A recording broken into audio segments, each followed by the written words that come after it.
అదనైతే స్కామ్లు బయటపడకూడదనే సభను ఇటు బీఆర్ఎస్ సభ్యులు అడ్డుకున్నారన్నారు కాంగ్రెస్ ఎమ్మెల్యే వీరశంకర్. ఇవాళ అసెంబ్లీలో జరిగిన పరిణామాలు చాలా బాధాకరమన్నారు. స్పీకర్పై దాడికి ప్రయత్నించిన సభ్యులపై చర్యలు తీసుకోవాలన్నారు. పూర్తి వివరాలు మా ప్రతినిధి హేమ అందిస్తారు. ఈరోజు ఉదయం నుంచి కూడా అసెంబ్లీలో జరిగినటువంటి పరిణామాలు చూసాం. ఒకవైపు బిల్ని ప్రవేశపెట్టాలని కాంగ్రెస్ ప్రయత్నిస్తుంటే మరొక వైపు ఎలా అయినా సరే సభను అడ్డుకుంటామంటూ బీఆర్ఎస్ నేతలు పెద్ద ఎత్తున నిరసనలు చేశారు. గందరగోళ వాతావరణం జరిగింది. అయితే వీటన్నిటిలో కూడా ఈరోజు కాంగ్రెస్ ఎమ్మెల్యే వీర్లపల్లి శంకర్ పైన అనేక ఆరోపణలు వస్తున్నాయి. అన్ని అంశాలు అడిగి తెలుసుకుందాం. ముఖ్యంగా అసెంబ్లీలో ఏం జరిగిందో అడిగి తెలుసుకుందాం. అసలు ఏం జరిగింది? నిజంగా చెప్పు చూపించారా? చెప్పు చూపించాల్సినటువంటి అవసరం ఏమొచ్చింది మీకు? తప్పుడు ఆరోపణలు అవన్నీ తప్పుడు ఆరోపణలు. అవి ఇలా సభ ప్రారంభమవుతున్న సందర్భంలోనే ఇవాళ కొత్త చట్టం ధరణిని రద్దు చేసి భూమాతను బిల్లును ప్రవేశపెట్టే సందర్భంలో హరీష్ రావు గారు వాళ్ళ ఇష్టంగా వాళ్ళ టీం ఉంటుంది, ట్రైనింగ్ టీం ఉంటుంది. ఆ ట్రైనింగ్ టీంని తీసుకొచ్చి ఏదో టక్కుటమారా విద్యలు ట్రిక్స్ ప్రదర్శించమని చూసిండు. అది సాధ్యం కాలే సభలో. కాబట్టి ఆ సహనం కోల్పోయి హరీష్ రావు ఒక దశలో స్పీకర్ మీదకే పోడియం ఎక్కి స్పీకర్ మీద సభలో మొదటిగా గందరగోళం సృష్టించింది ఎవరు? గొడవ స్టార్ట్ చేసింది ఎవరు? స్టార్టింగ్ నుంచి అసలు ఏం జరిగింది? హరీష్ రావు గారే సమస్య సృష్టించిండు, గొడవలు సృష్టించిండు. సభా మర్యాదలకు విరోధకాలు ఇచ్చి సభా మర్యాదలు కాపాల్చవలసిన బాధ్యత ఒక ప్రతిపక్ష నేతగా మర్చిపోయి వారే విచ్చలవేడిగా ప్రవర్తిస్తూ స్పీకర్ పోడియం మీదకి పోయిండు. ఒక దశలో మార్షల్ కంట్రోల్ చేస్తే వివేక్ అనే ఎమ్మెల్యే గారు ఒక బుక్ తీసి స్పీకర్ మీద కొట్టిండు. స్పీకర్ తలిగింది. అది తర్వాత కౌశిక్ రెడ్డి వాళ్ళు తెచ్చిన ప్లే కార్డ్స్ చించి అవి కూడా స్పీకర్ మీద పడేసిండు. తర్వాత బిల్లు అదే సందర్భంలో బిల్లు ప్రజెంటేషన్ చేస్తున్న శ్రీనివాసరెడ్డి గారు రెవెన్యూ శాఖ మాత్యులు బిల్లు ప్రజెంటేషన్ చేస్తుంటే మాన్యువల్గా అతని మీద కూడా వచ్చి గుంజాలని చూస్తే నేను అతన్ని ఎంబడే కూర్చున్నా, శ్రీనివాసరెడ్డి గారు ఎంబడే నేను కూర్చున్నా. కాబట్టి ఈ ఒక పేపర్ కింద పడితే దీన్ని తీసుకొని నేను కౌశిక్ రెడ్డి మీద వేయడం జరిగింది. అంటే ఉదయం నుంచి కూడా పెద్ద ఎత్తున సోషల్ మీడియాలో ఒక వీడియో వైరల్ అవుతుంది. కొంగులేటి వెనక మీరున్నారు, మీ చేతిలో నుంచి ఏదో కింద కొంగి తీసి విసిరారు అని ఒక వీడియో వైరల్ అవుతుంది. అయితే అది చెప్పు అంటూ కూడా బీఆర్ఎస్ నేతలు చెప్తున్నారు. ఎందుకు చెప్తున్నారు? పచ్చి అబద్ధము.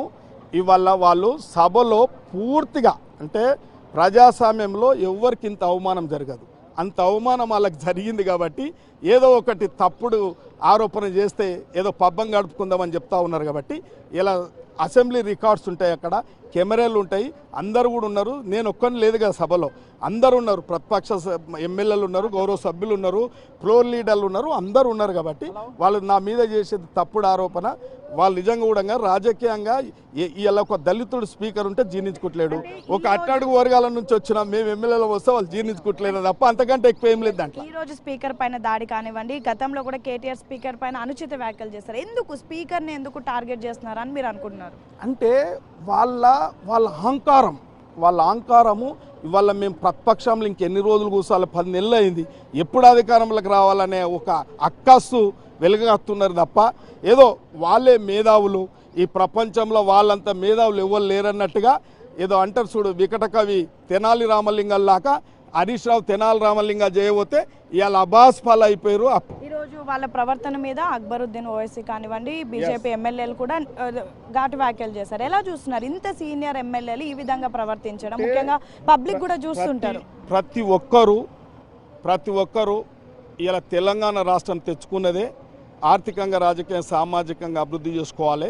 మనం అన్ని విధాల ప్రపంచ దేశాలతో పోటీ పడాలి, దేశంలోనే మోడల్ తెలంగాణ ఉండాలని చెప్పి అందరి ఆకాంక్ష ఉన్నది. ఆ దిశగా ప్రయాణం చేస్తాండ్రు.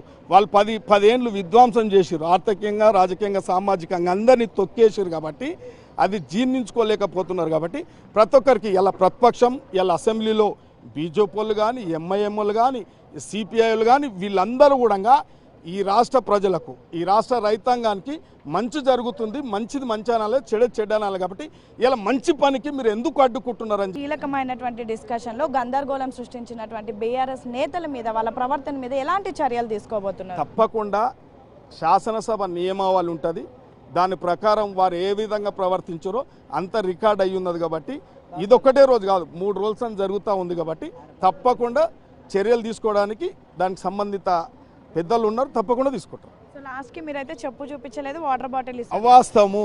వాళ్ళు చెప్పుకుంటున్నారంటే బాధపడి చెప్పుకుంటున్నారు ఏమో మరి. వాళ్ళు ఏమో చెప్పుతో కొట్టలే, వాళ్ళు కూడా మాటలతోనే కొట్టిరు. చెప్పుతో కొట్టినంత పని అయింది వాళ్ళకి వాస్తవానికి. సో మొత్తానికి ఇది పరిస్థితి. ఈరోజు నేను చెప్పు చూపించడం కానీ వాటర్ బాటిల్ ఇసరడం కానీ ఏది చేయలేదు. మొదటిగా ఎప్పుడైతే సభ ప్రారంభమైన వెంటనే హరీష్ రావు వచ్చాడు. హరీష్ రావు వచ్చి స్పీకర్ పైన అనుచిత వ్యాఖ్యలు చేసుకుంటూ స్పీకర్ పోడియం వైపు హరీష్ రావు దూసుకువెళ్తున్నటువంటి సమయంలో అక్కడ ఉన్నటువంటి కుత్బుల్లాపూర్ ఎమ్మెల్యే వివేక్ మొదటిగా ఎక్కడైతే ఉంటారో వాళ్ళ దగ్గర ఉన్నటువంటి బుక్ని తీసి స్పీకర్ పైన విసిరారు. అది స్పీకర్కి తగిలింది. అనంతరం పాడి కౌశిక్ తన చేతిలో ఉన్నటువంటి పేపర్స్ని విసిరివేయడం జరిగింది. కింద పడినటువంటి ఒక పేపర్ని తీసుకొని ఆ పేపర్ని మాత్రమే నేను విసిరాను కానీ చెప్పు చూపించలేదు, వాటర్ బాటిల్ విసరలేదు.